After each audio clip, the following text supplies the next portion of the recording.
کر رہا تھا فرشتوں کو، کیا وحی تھی؟ انی معکم، میں تمہارے ساتھ ہوں، فثبتوا الذین آمنوا، تم ایمان والوں کو ثابت کر، میں تمہارے ساتھ ہوں لیکن ثابت قدم تم نے رکھنا ہے۔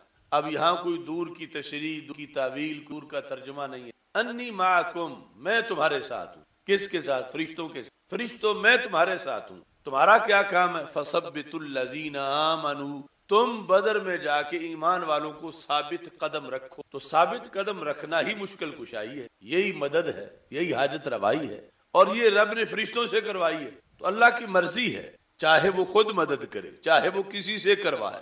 توحید یہ ہے کہ اس کے اذن کے بغیر پتہ بھی نہیں ہل سکتا۔ اللہ کسی کو الہ نہیں بناتا، نہ بنایا ہے اس نے کسی کو معبود، اس نے ایک منٹ کے لیے بھی نہیں بنایا کہ یہ مجازی معبود ہے، لیکن مددگار اس نے خود بنایا ہے۔ اب معبود اور مددگار کو برابر تولنا یہ ناانصافی ہے۔ مددگار بنا ہے اللہ کی طرف سے، مگر معبود کبھی نہیں بنا۔ معبود صرف وہ ایک معبود، مجازی معبود کا کوئی تصور ہی نہیں اسلام میں، لیکن مجازی مددگار کا۔ اب کوئی جھگڑا کرے کہ رب خود کرے، کسی سے کیوں کرواتا ہے؟ یعنی جیسے یہاں کوئی کہے کہ اللہ فرشتوں سے کیوں کرواتا ہے، خود کرے، تو فرماتا لا یسأل عما یفعل، اس کی مرضی ہے، خود بھی کرتا ہے، اور چاہے تو غیر کو جو اس سے علیحدہ ایک خود ہے لیکن اس کے تابع ہے، اس کا برگزیدہ ہے، وہ اسے اپنی مدد کا مظہر بنائے تو اسے کوئی روک نہیں سکتا۔ جیسے یہاں اب فرشتوں کو اسی نے کہا کہ جاؤ مدد کرو۔ اب وہابی توحید کے مطابق تو یہاں توحید کا نقصان ہو گیا۔ جب ہم کہتے ہیں کہ ولی مدد کا مظہر ہے، نبی مدد کا مظہر ہے، تو وہ کہتے ہیں کہ ماذا یبقى للہ تعالی، پھر کچھ لوگ نبیوں کے مزارات پہ چلے جائیں گے، کچھ ولیوں کے مزارات پہ چلے جائیں گے، اللہ کے لیے پیچھے کون بچے گا؟ یہ ان کا فلسفہ ہے۔ تو یہاں پھر بلے بلے تو فرشتوں کی بن گئی، تو معاذ اللہ کیا اللہ نے خود توحید کا نقصان کر لیا۔ ان کے بیانیے کے مطابق خود کرتا تو پھر توحید کی بلے بلے ہوتی، اب غیروں سے کروائی ہے تو پھر اب فرشتوں کی بلے بلے ہو گئی۔ لیکن اللہ فرماتا وَمَن نَّصْرُ إِلَّا مِنْ عِندِ اللَّهِ، اگرچہ کی انہوں نے ہے مگر یہ مدد اللہ کی ہی ہے، تو اس سے توحید کا نقصان نہیں ہوا، بلکہ توحید کی عظمت ظاہر ہوئی کہ جس رب کے فرشتے یعنی بندے عباد مکرمون جن کو قرآن میں کہا گیا کہ اللہ نہیں یہ بندے ہیں، تو جس اللہ کے بندے اتنے پاورفل ہیں اس اللہ کی اپنی طاقت کا عالم کیا ہوگا۔ تو یہ یعنی بھیجا فرشتوں کو، ان سے مدد کروائی، اور یہ وسیلے کے لحاظ سے بھی، اور جو اہل سنت کا بیانیہ ہے اس کو بھی یہ واضح کرتا ہے کہ دوسرے کہتے ہیں بندہ ہے اور اللہ ہے، درمیان میں کچھ نہیں، اور ادھر بندہ ہے اور اللہ ہے، درمیان میں کچھ ہے۔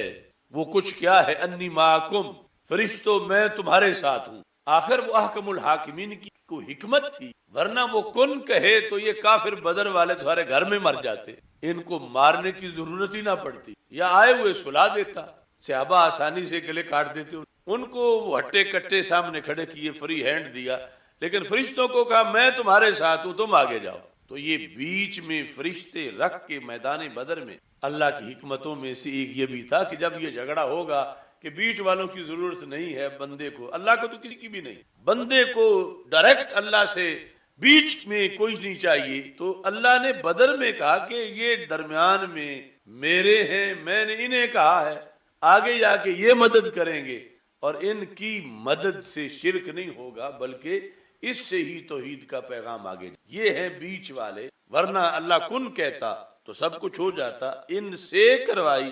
فَثَبِّتُوا الَّذِينَ آمَنُوا، تم ایمان والوں کو ثابت قدم رکھو۔ تو یہ حکمتیں تھیں کہ جب اس بارے میں قوم میں جھگڑا ہوگا کہ وسیلہ درمیان میں ماننا چاہیے یا نہیں ماننا چاہیے، یا اللہ کے اور بندے کے درمیان کوئی اور ذات جو ہے وہ درمیان میں ایسی جائز ہے یا ناجائز ہے، تو یہ بتایا جائے کہ مدد تو خود بھی کر سکتا تھا، لیکن اس نے کہا انی معکم، میں تمہارے ساتھ ہوں۔ فَثَبِّتُوا الَّذِينَ آمَنُوا، قرآن میں دوسری جگہ یہی لفظ اللہ نے اپنے لیے استعمال کی، یہی لفظ، اور یہاں اللہ نے وہی لفظ اپنے بندوں کے لیے استعمال کی۔ اگر یہ ثابت قدم رکھنا الوہیت کا معیار ہوتا کہ جو مشکل میں ثابت قدم رکھے وہ اللہ ہے، تو پھر کبھی بھی فرشتوں کے لیے نہ بولا جاتا۔ تو پتہ چلا مددگار ہونا یہ معیار الوہیت نہیں ہے، واجب الوجود ہونا اور مستحق عبادت ہونا یہ اب فرشتے یہاں مدد کر کے مشکل کشائی کر کے اللہ نہیں بنے.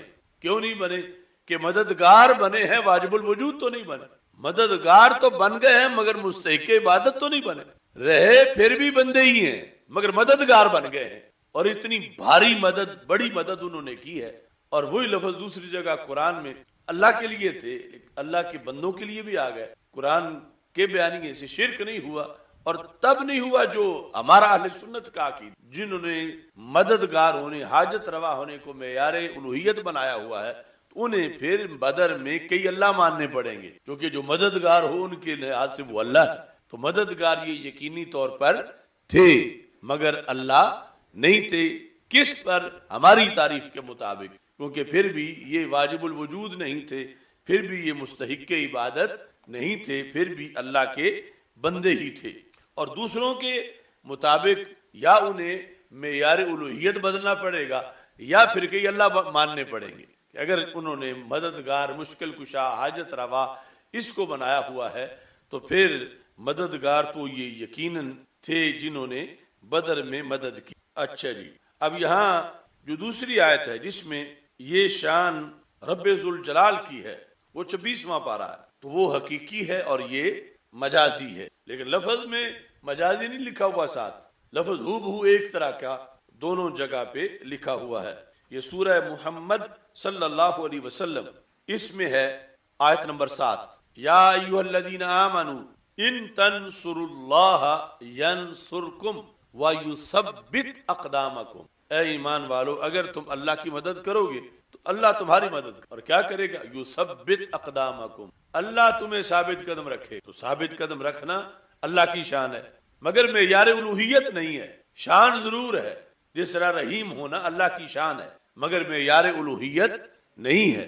تو یہاں یثبت اقدامکم، اللہ تمہیں ثابت قدم رکھے گا. یہ 26ویں پارے کے اندر ہے.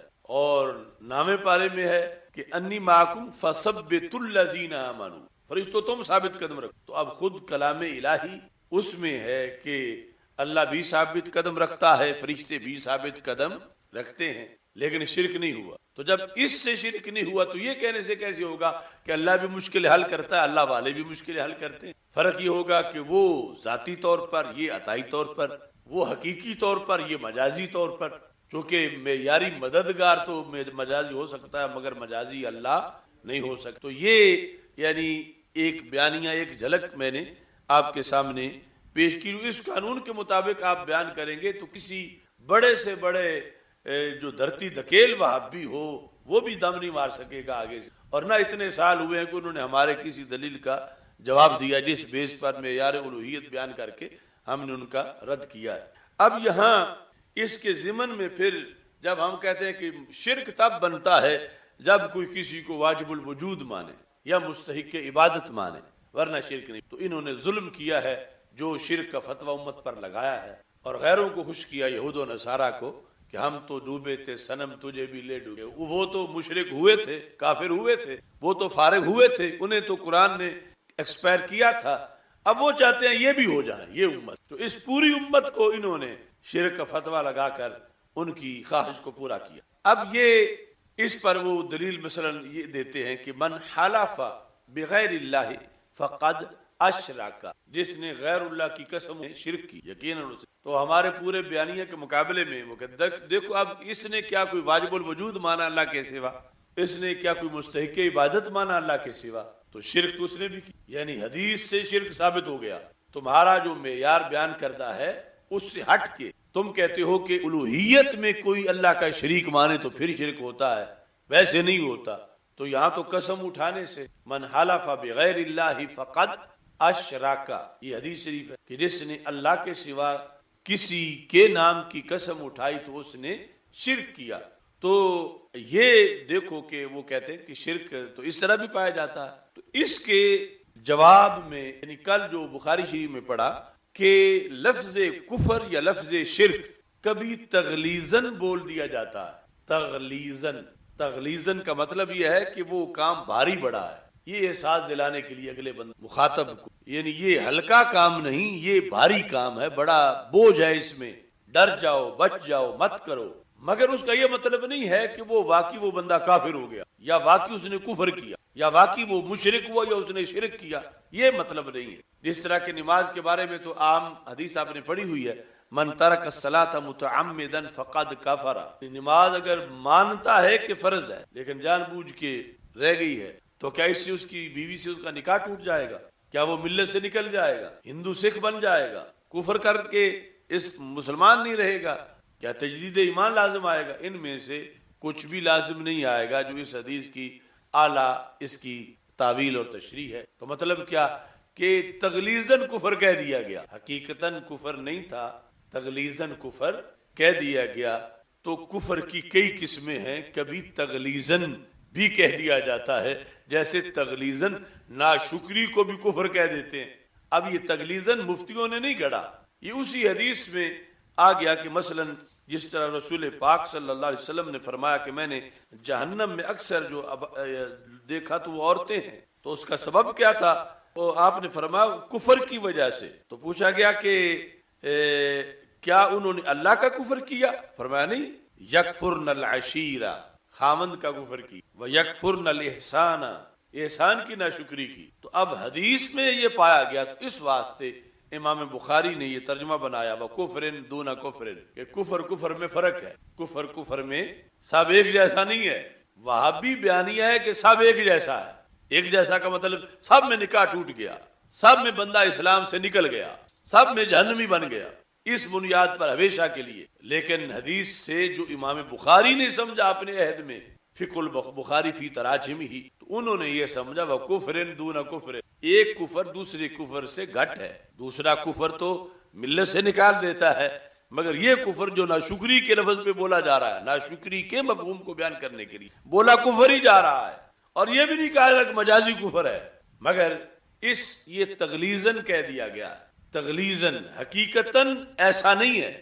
یہ احساس دلانے کے لیے کہ یہ بھی بھاری کام ہے، اور اس سے بھی عورت دیکھا وہ جہنم چلی گئی، مگر مشرکہ نہیں بنی، کافرہ نہیں بنی کہ وہ جو دائمی جہنم میں ہو، لیکن لفظ کفر بولا گیا۔ تو ہمارا بیانیہ ہے کہ کفر کفر میں فرق ہے، شرک کے لفظ میں فرق ہے، یعنی شرک میں فرق ہے۔ جیسے امام بخاری نے ترجمۃ الباب بنایا نا کہ کفر کفر میں فرق ہے، تو اسی پر ہم نے آگے تو عقیدہ توحید سیمینار میں بتایا کہ شرک میں بھی فرق ہے، یعنی تغلیظاً لفظ کفر ہی نہیں، لفظ شرک بھی بولا گیا ہے تغلیظاً، یعنی جیسے تغلیظاً عورت کے خامند کی ناشکری کو کفر سے تعبیر کیا گیا، وہ کافرہ نہیں ہے، مومن نہیں ہے، ایسے ہی تغلیظاً کہیں مومن کو مشرک بھی کہہ دیا گیا، اور اس میں سے یہ مقام بھی ہے، من حلف بغیر اللہ فقد اشرک، من حلف بغیر اللہ فقد،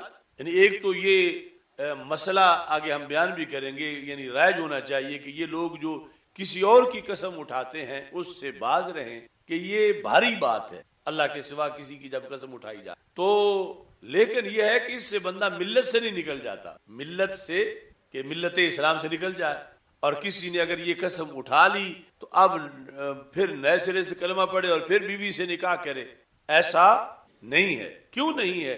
اگر یہ تغلیظاً نہ ہوتا تو پھر ایسے ہی ہوتا۔ یہ ہے اشراکا تغلیظاً یا کافارہ تغلیظاً۔ اچھا، اس پر جو ہے وہ اب آگے مزید بحث ہے، چونکہ ان کا ہمارا جھگڑا شرک پر ہے اور اس میں لفظ شرک ہے، تو آگے پھر انہوں نے اس سلسلے میں مزید جو مکتبہ والے ہیں کچھ، انہوں نے اپنا حصہ ڈالا وہابیت کو سپورٹ کرنے کے لیے، کیونکہ ترجمۃ الباب جو ہے اس سے پھر جو مصنف ہے، محدث روایت کرنے والا ہے، اس کا پھر نقطہ نظر جو ہے وہ ظاہر ہو جاتا ہے ترجمۃ الباب کی بنیاد پر۔ تو اس بنیاد پہ یہ حدیث ہے جامع ترمذی میں جلد نمبر 1 صفحہ نمبر 280، یہ نیچے ہے حدثنا قتیبہ، یہ دو لینے چھوڑ کے تو صرف لفظ باب ہے، اور آگے حدثنا قتیبہ ہے، حدثنا قتیبہ فقال ابن عمر لا بغیر اللہ من حلف بغیر اللہ فقد کفر او فقد کفر۔ اب یہاں پر یہ جو صرف باب ہے، امام صرف بابی انہوں نے اپنی طرف سے یہاں یہ ہیڈنگ دینا مناسب نہیں سمجھا کہ وہ اوپر ہیڈنگ دیتے باب من حلف بغیر اللہ فقد اشرک، کیونکہ اس میں بحث تھی، چونکہ اس کی تعویل تھی اور وہ تعویل انہوں نے خود لکھی ہوئی ہے یہاں پر، تو پھر وہ اس تعویل کے خلاف اس حدیث کا عنوان کیسے لکھتے جو وہ اس حدیث کی حقیقی مطلب سمجھتے ہیں، اس واسطے انہوں نے صرف باب لکھ دی، ترجمہ الباب نہیں لکھا۔ ایسے ہی جو دیگر چھاپے ہیں یا شروحات میں ہے انہوں نے بھی کوئی تبدیلی نہیں کی، یعنی وہ پھر ان کے ذمہ لگتا ہے نا کہ وہ یہ کہہ رہے ہیں، جبکہ انہوں نے نیچے جو ظاہری مطلب ہے اس کے خلاف لکھا ہے، یعنی شرک نہ بننے پر انہوں نے آگے دلیلیں دی۔ امام ترمذی نے خود جنہوں نے یہ حدیث روایت کی، اب یہ مثلا قوت المغتزی علی جامع ترمذی جلد نمبر 2، اس میں بھی اوپر بالکل ویسے سمپل لفظ باب لکھا ہوا، یعنی ترجمہ الباب نہیں ہے کہ من حلف بغیر اللہ فقد اشرک، باب من حلف بغیر اللہ فقد اشرک، ایسا ہرگز نہیں ہے۔ یہ کیا ہے؟ قوت المغتزی علی جامع ترمذی۔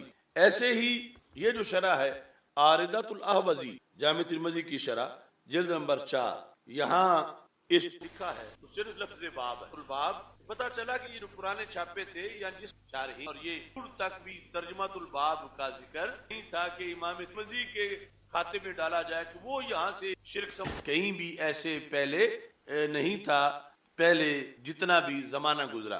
تو یہاں آ کے وہابیوں نے اپنی طرف سے فکس کیا ترجمہ الباب کہ لوگوں کو دکھائے، پھر اسی چھاپے کا انگلش میں ترجمہ ہوا تو انہوں نے پھر اس کو انگلش میں بھی، اب جو بھی انگلش میں پڑھیں گے وہ کہیں گے امام ترمذی جو ہے وہ اس حدیث سے یہ اخذ کر رہے ہیں کہ شرک ہوا، اور آگے جہاں جہاں وہ چھاپا جائے گا اس طرح یہ یعنی خیانت کی ہے دارالسلام مکتبہ والوں نے بڑی۔ امام ترمذی کے ذمے ایک چیز لگا رہے ہیں جو انہوں نے اس کے خلاف نیچے لکھا ہوا، اور کہتے ہیں نا دروغ گہرا حفظہ نیس، یا چور چوری ہوتا ہے۔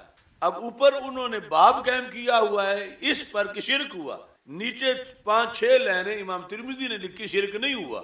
اب وہ 5-6 لائنیں تو پھر کبھی کاٹیں گے جا کر کہ جب یہ چوری ہضم ہو جائے گی، لیکن تاڑنے والے بھی قیامت کی نظر رکھتے، اس لیے ہم مواخذہ کر رہے ہیں کہ یہ خائن لوگ خیانتوں سے باز آ جائیں، اور اتنے بڑے ائمہ پر یہ تہمت لگا رہے ہیں اور غلط چیز ان کی طرف منسوب کرنا چاہتے ہیں۔ تو ان کا یہ ہے وہ نسخہ جامع ترمذی کا، یعنی ہم بلا وجہ کوئی الزام نہیں لگا رہے، یہ جامع ترمذی کا جو انگلش کا نسخہ ہے اس کی یہ 3 جلد ہے، اس 3 جلد کے اندر ابواب النذور والایمان، باب من جاء فی ان من حلف بغیر اللہ فقد اشرک، یہ باب بنایا ہوا، یعنی جہاں ترمذی میں باب کے بعد کوئی لفظ نہیں ترجمہ الباب کا، صرف لفظ باب ہے ترجمہ الباب، اور وہ اس لیے نہیں ہے کہ وہ آگے جو ظاہر مطلب ہے اس کا رد کر رہے ہیں کہ وہ نہیں مراد، انہوں نے چھوڑ دیا کہ خود امت سمجھتی رہے گی، میں لکھ جو رہا ہوں آگے، اور انہوں نے مصنف کی رائے کے برعکس اور حدیث کی حقیقی مطلب کے برعکس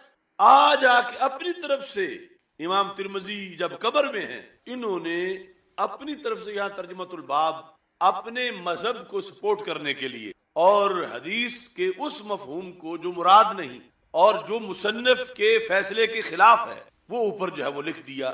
کیا لکھا؟ باب ما جاء فی ان من حلف بغیر اللہ فقد اشرک، اتنا لمبا ترجمہ الباب بنا دیا۔ اس طرح کر کے یہ لوگ تبدیلی کر رہے ہیں کہ کیا کسی کو پتا چلے گا کہ اصل ترمذی میں صرف باب ہے، اور جو پھر یہ رائج ہو جائے گا اب وہ پھر یہی سمجھا جائے گا کہ امام ترمذی بھی اپنے زمانے میں اس چیز کو سمجھا انہوں نے کہ صرف قسم اٹھانے سے بندہ مشرک ہو جاتا ہے، غیر اللہ کی قسم اٹھانے میں، اور پھر آگے اس کی translation what has been related about however swears by other than Allah he has committed shirk، یہ باب ہے انگلش میں، انہوں نے اپنی طرف سے پھر جو ترجمہ لکھا تو اس ترجمہ الباب کی پھر ترجمہ لکھا جو ٹرانسلیشن کے معنی میں ہو، he has committed shirk، کہ جس نے اللہ کے سوا کسی کی قسم اٹھائی اس نے شرک کیا۔ تو اس طرح کر کے دھاندلی ہو رہی ہے، سونے والوں جاگتے رہنا، چوروں کی رکھوالی ہے، یہ مکتبے والے جو حفاظت جن کی ذمہ ہے لائن اور لفظ کی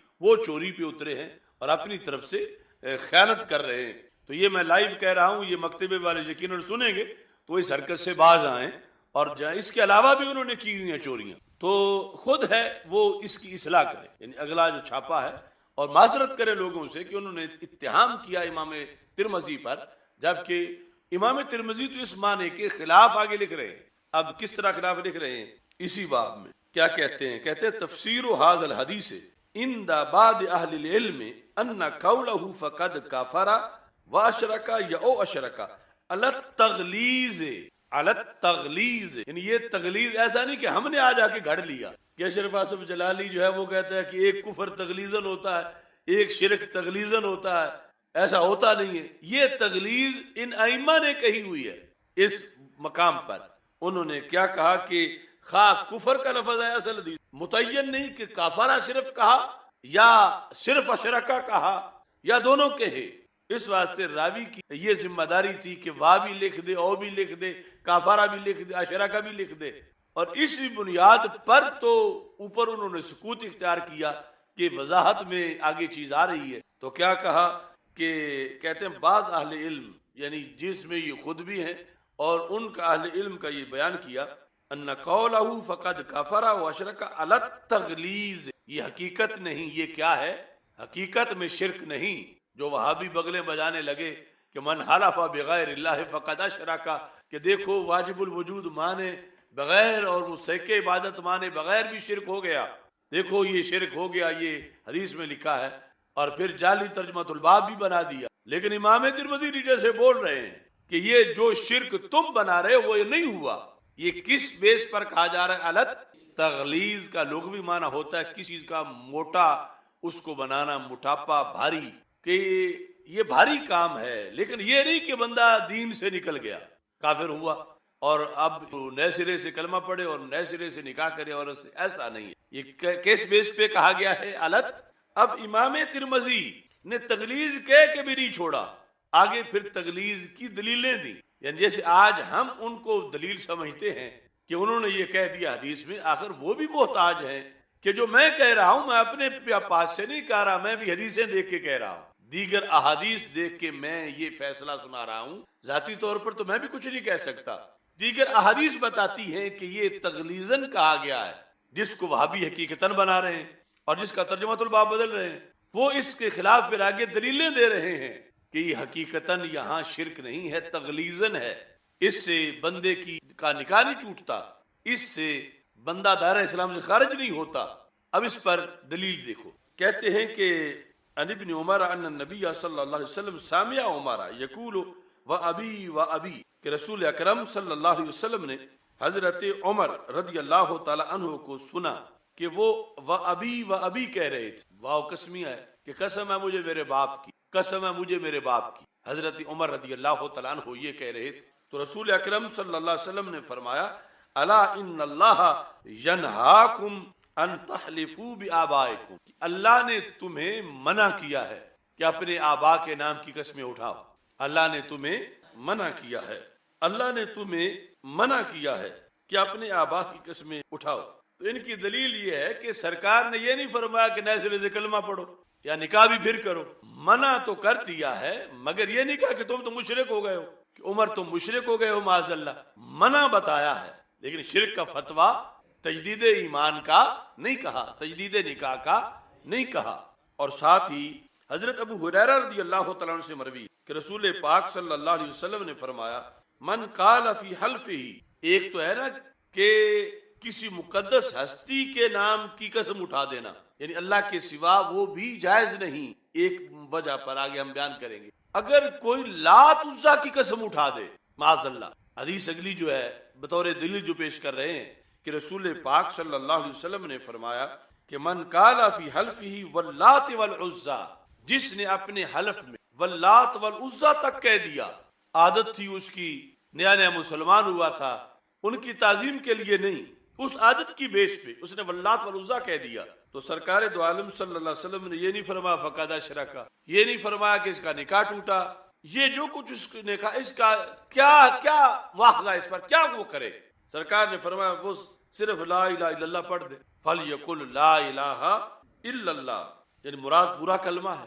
اب یہ ورد ہی اس کا بدل ہے، جو کچھ اس نے کیا اس ورد سے کلیئر ہو گیا کہ یہ انہیں الہ نہیں مانتا، لا تُزْ، ویسے اس کے زبان سے ان کا نام نکلے، یہ مشرک نہیں بنا اس حدیث میں جہاں یہ کہا گیا۔ اب اس کے ساتھ وَهَذَا مِثْلُ مَا رُوِيَ عَنِ النَّبِيِّ صلی اللہ علیہ وسلم أَنَّهُ قَالَ الرِّيَاءُ شِرْكٌ، دیکھو یعنی مسئلہ چھیڑ کے پھر اس کا حق ادا کیا. کہا یہ یہاں جو لفظ شرک آ گیا ہے نا یہ ویسے ہی ہے جیسے ریا کو شرک آ گیا ہے. تو ریاکار کیا مشرک ہے؟ ریاکار کا کیا نکاح ٹوٹ گیا؟ ریاکار کیا تجدید ایمان کرے؟ کچھ بھی لازم نہیں اس پر. ہاں ریا سے بچے، بڑی بیماری ہے. یا ثواب گھٹتا ہے یا مٹتا ہے یا پھر الٹا وہ عمل عذاب بن جاتا ہے. جس طرح حدیث مسلم میں ہے کہ جو بظاہر شہید ہوا تھا اللہ نے کہا تو اس لیے لڑ رہا تھا کہ تجھے مجاہد کہا جائے، تو غیر اللہ کے لیے واہ کے لیے لڑا، فرشتوں کو کہے گا اس کو الٹا کر کے جہنم میں ڈال دو. تو اب اس کا وہ جہاد، وہ شہادت، وہ جہنم جانے کا باعث بنی. کس بیس پہ؟ ریا کی بنیاد پر. تو اس لیے یعنی اس کا بھاری ہونا تغلیظاً یہ کہا کہ جس نے ریا کیا اس نے شرک کیا. تو کہتے ہیں جیسے کہ الریا شرکن، جیسے رسول اکرم صلی اللہ علیہ وسلم ریا کو شرک کہا. اور دوسری حدیثوں میں مطلب یہ ہے شرک اصغر اس کو کہتے ہیں. ریا کو شرک اصغر کہتے ہیں. ریا کو یعنی شرک تو اکبر تو وہ ہے کہ اللہ کے ساتھ عبادت میں کسی کو شریک ٹھہرانا. تو یہ نماز پڑھ رہا ہے اللہ کی لیکن دل میں ہے کہ بندے بھی دیکھیں، تو یہ بھی اس نے یعنی من وجہ ان کو ساتھ شریک کیا، تو اس لیے اس پر لفظ شرک بول دیا گیا. مگر یہ نہیں ہے کہ اب یہ نمازی مشرک ہو گیا اور نئے سرے سے کلمہ پڑھے گا تو مسلمان ہوگا اور بیوی پھر نکاح میں لائے گا، ایسا ہرگز. تو یہ امام ترمذی اس ایک حدیث جس کا ترجمۃ الباب نہیں لکھا اس میں جو مطلب ہے اس کو بیان کر کے پھر دلیلیں دی کہ یہاں اشرکا نہیں ہے، حقیقت میں یہ تغلیظاً ہے. اوپر وہ ہیڈنگ دے رہے ہیں کہ یہاں تو شرک ہو گیا اور نیچے انہوں نے جو کچھ لکھا وہ یہ ہے. اس بنیاد پر یعنی جو چوری کر رہا ہوتا ہے یا جھوٹ بول رہا ہوتا ہے وہ سہما وہ ہوتا ہے، پتا ہلیا تے چور چلیا، یعنی اس کے لیے جو ہے وہ اب اس کو نیچے بدبختوں نے دیکھا ہی نہیں کہ نیچے وہ خود کیا لکھ رہے ہیں. لمبا اتنا تبصرہ انہوں نے کیا ہوا ہے اور خود بھی کاٹیں تو یہ ابھی ہضم نہیں ہوگا اتنا، وہ کئی صدیاں گزریں گی تو پھر کٹے گا یہ تبصرہ نیچے سے، پھر اوپر لکھ کے پھر اگلا باب شروع ہو جائے گا. اگر سنی سوئے رہے تو، اگر جاگ گئے تو پھر پچھلا بھی مواخذہ ہو جائے گا. تو یہ اب دیکھو یعنی جو ہم جنگ لڑ رہے ہیں توحید کی، اس میں ہمارے مقابلے میں جو وہ دلیل لائے اس دلیل کے اندر حقیقت میں تو ہماری دلیل ہے. یعنی اس کتاب میں تو اب یہ ساری دلیلیں امام ترمذی جو انجینئرڈ شرک ہے، جعلی فتویٰ، اس کے خلاف اس وقت دی جو انہوں نے امت کو مشرک قرار دیا.